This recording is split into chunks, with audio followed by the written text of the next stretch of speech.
संघर्ष ही जीवन है। एक बार एक किसान भगवान से बहुत ही नाराज हो गया। किसान बहुत मेहनती था। बहुत मेहनत से वह खेतों में अनाज उगाता, उसकी देखभाल करता, पर अक्सर उसकी फसल खराब हो जाती। कभी सूखा पड़ जाता, कभी बाढ़ आ जाती, कभी तेज धूप, कभी आंधी। कोई न कोई कारण बन ही जाता कि उसकी फसल खराब हो जाती।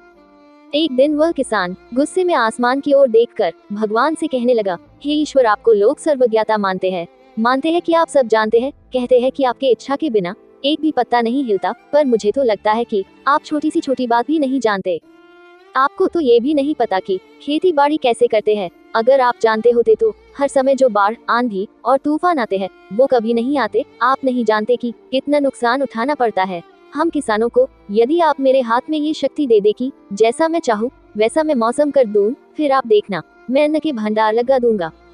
भगवान इस किसान के तीखे वाक्य सुनकर मुस्कुरा रहे थे और वह किसान के सामने प्रकट होकर बोले, मैं आज से तुझे ये शक्ति देता हूँ कि तुम अपने खेतों पर तुम्हारी जैसी इच्छा हो तुम वैसा मौसम कर दोगे। मैं बिल्कुल भी दखल नहीं दूंगा, तुम्हारी इच्छा से सब कुछ होगा। किसान बहुत खुश हो गया।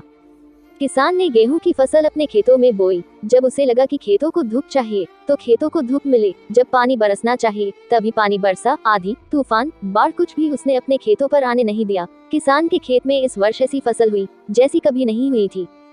हरी भरी लहलहाती फसल। मन ही मन वह बहुत खुश हो गया और सोचने लगा, अब सबूत के साथ दिखाऊंगा भगवान को कि इसे कहते हैं शक्ति का सही उपयोग। मेरी सफलता देखकर उन्हें अपने नियम जरूर बदलने पड़ेंगे। कुछ दिन गुजरे, फसल कटने को तैयार हो गई। किसान बहुत उत्सुकता के साथ फसल को काटने लगा, पर जैसे ही उसकी नजर गेहूं की बालियों पर गई तो उसने अपना सिर पीट लिया और वह रोने चिल्लाने लगा।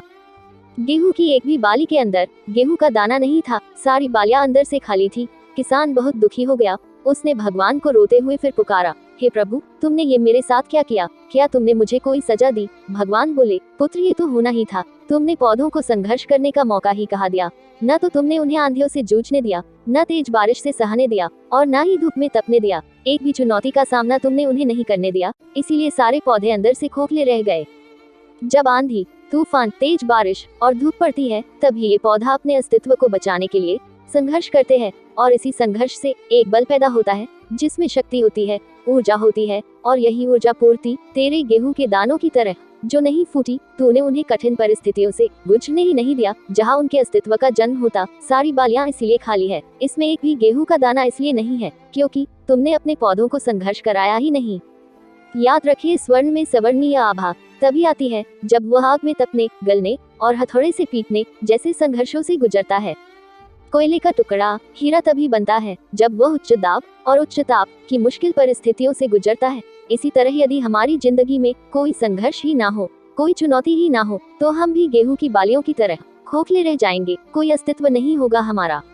विपरीत परिस्थितियाँ, चुनौतियाँ, समस्याएं हमें और अधिक निखारती है। यदि जीवन में कठिन परिस्थितियाँ और चुनौतियाँ आए तो घबराना मत, बल्कि सामना करना।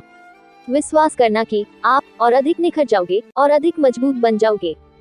किसी ने कितना सही कहा है, जिंदगी जीना आसान नहीं होता, बिना संघर्ष कोई महान नहीं होता। जब तक ना पड़े हथौड़े की चोट तब तक पत्थर भी भगवान नहीं होता। दोस्तों, अगर आपको ये कहानी पसंद आई तो वीडियो को लाइक करें और शेयर करें और ऐसी ही मजेदार कहानी देखने के लिए हमारे YouTube चैनल को सब्सक्राइब करें। धन्यवाद।